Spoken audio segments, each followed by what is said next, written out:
Today, the 17th of January, is World Religion Day, and on the 27th of January, sort of a link to this, is the Holocaust Remembrance Day, and I will cover both days in this video.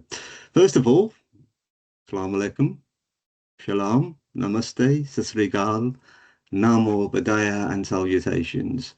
These are all greetings in some of the key religions in the world. There are many, many thousands of religions in the world, but the basis of these greetings is about peace and love. As mentioned, today is the 17th of January, which is World Religion Day. And religion and belief is one of the 9 protected characteristics under the Equalities Act.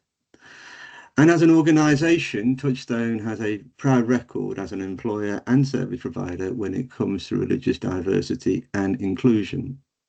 As an employer, as you may know, we have rooms and spaces for members of staff, volunteers, service users and so on, where they can observe their faith, whether it's prayer, meditation. But these rooms are also available for any other member of staff to take time out.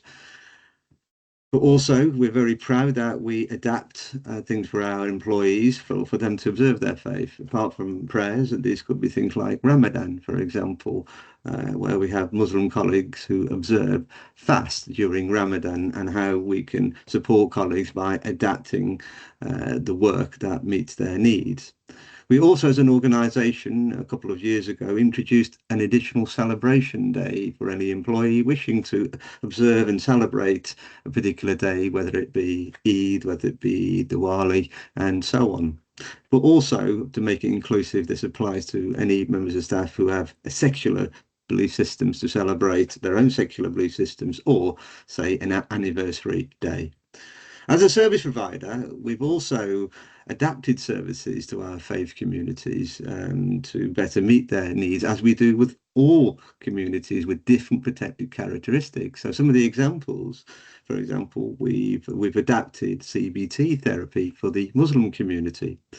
We have the Sikh Elder Service, which is based on the principle of Sikhism of serving others. We've also have a proud record working with Black-led churches when it comes to anti-stigma work. At a personal level, I have a strong principle and view that human beings have the right to believe anything they wish to believe, whether it's divinely inspired or it's a secular philosophy. All human beings have the right to believe into something without any ridicule, free from persecution and oppression. And this is really, really important when it comes to faith and religion. And this links itself to Holocaust Remembrance Day, or Memorial Day, which takes place on the 27th of January.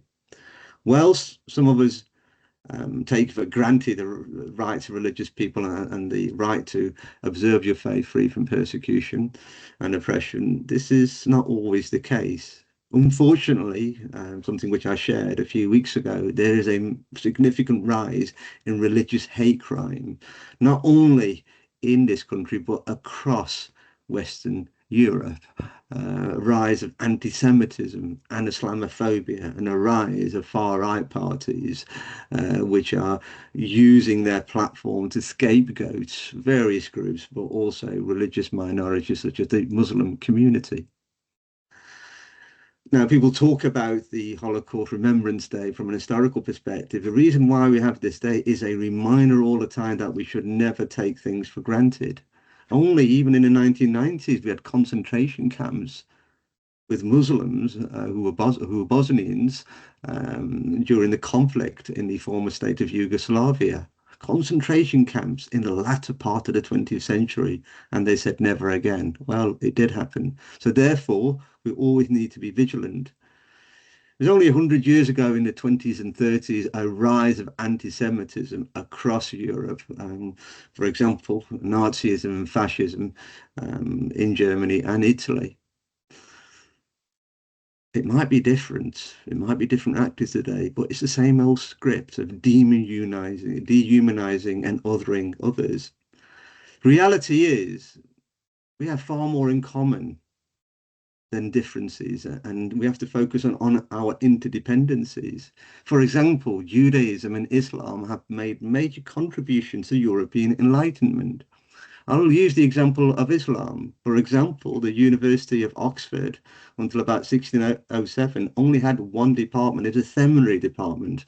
The university, similar to Cambridge, were a university of clergy. So the first department they introduced afterwards was the Arabic department.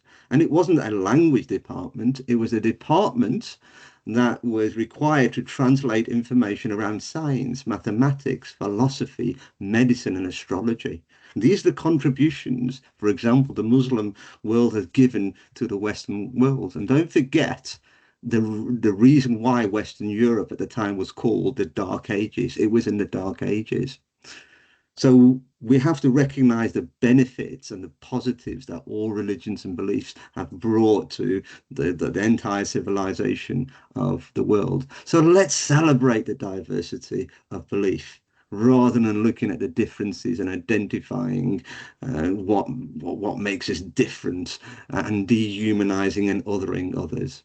So regardless of your belief, whether it's divinely inspired or a secular belief, let's celebrate belief because it's part of being human. And finally, as for me, I do have a protected characteristic when it comes to faith. I'm a Muslim, and my only religion is love, as is the case for many, regardless of your belief. That is the common denominator in all this. So I wish you all the best when it comes to World Religion Day.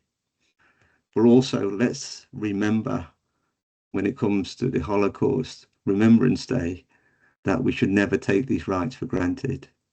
Peace and blessings to all my colleagues. Arfan.